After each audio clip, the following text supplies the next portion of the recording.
want to throw it this way. It's going to go that way. It's going to do like this. It's going to come around, and then we're going to get back on. But I recently, movie by Lee Daniels called Deliverance, y'all. I'm a really, really heavy movie guy. I love going to the movies. I love watching movies. It's a big part of who I am and what I do. I was watching movies all through my childhood, never really watched TV, so I didn't get to this age really committing myself to TV shows. Anybody who's ever watched the first 4 episodes of Lost, took a week off and tried to come back knows what I'm talking about, right? And so I really appreciate really, really good movies. And I have a brand underneath me called the Uncasual Moviegoer, which I'm really getting kicked up, started, and the whole 9, mainly over on Instagram. And I objected to watching The Deliverance.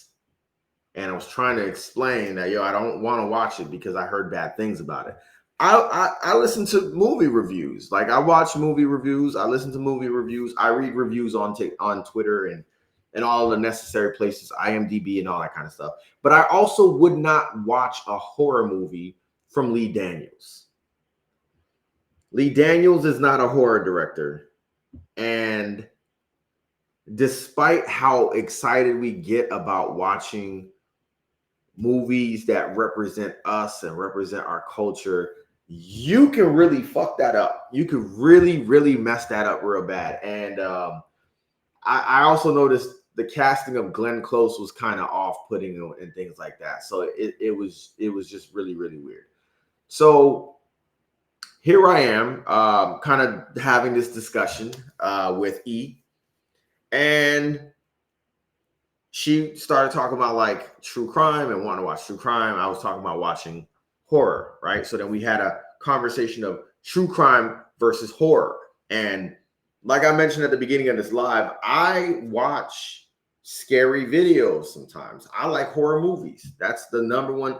You go on my Google TV, my Google Chrome TV, the first genre you're going to see is horror. Like, everything's going to be like, hey, what horror movie do you want to watch? Whatever. And we kind of had a little bit of a chuckle and a conversation about which one is more of a red flag, true crime or horror, right?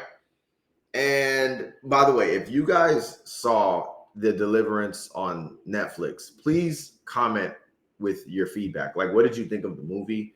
Was it good? Was it great? Was it an honest college attempt? Was it a college try at horror? What was good about it? Was Glenn Close for real, kind of wildin'?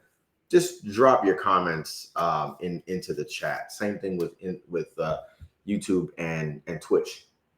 And so we had this conversation about, true crime versus horror. I watch CCTV videos where like people see weird things in their Ring cameras, and they have that like, really, what's that sound on TikTok that they have? Whoa, whoa. Like I watch those videos because I just be like, I just want to see what's going on in the world. Like, I'm interested. Like, I usually will lean up and be like, nah, that's fake, bro. That's crazy. You know what I'm saying? The other side of that is like, people talk about true crime and they're like, such and such person mutilated and murdered and da-da-da-da-da-da. And you go into the backstory. I was watching the Steve McNair documentary on Netflix, and I'm just like, what am I actually supposed to, like, it ended and I'm like, oh, I didn't expect this movie to end this way, like, or this documentary to end this way, where we focus so much on the possibilities. Maybe it was the girlfriend, maybe it was this, and it gets all of this speculation going to really rile you up, and then it just drops it off like, well, the nigga died, good night everybody.